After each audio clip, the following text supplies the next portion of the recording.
Get rid of annoying oil, grease, or wax stains on your driveway with the easy-to-use Pour and Restore Cleaner. This oil stain remover is simple and easy to use. There is no need for scrubbing or rinsing. For best results, follow the instructions found on the product packaging.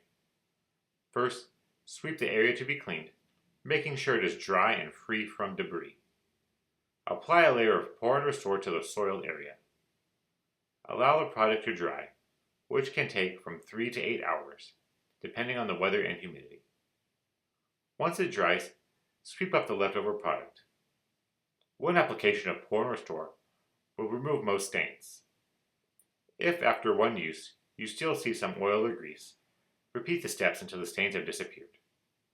Pour and Restore is safe for use on concrete, brick, asphalt, stone, and more.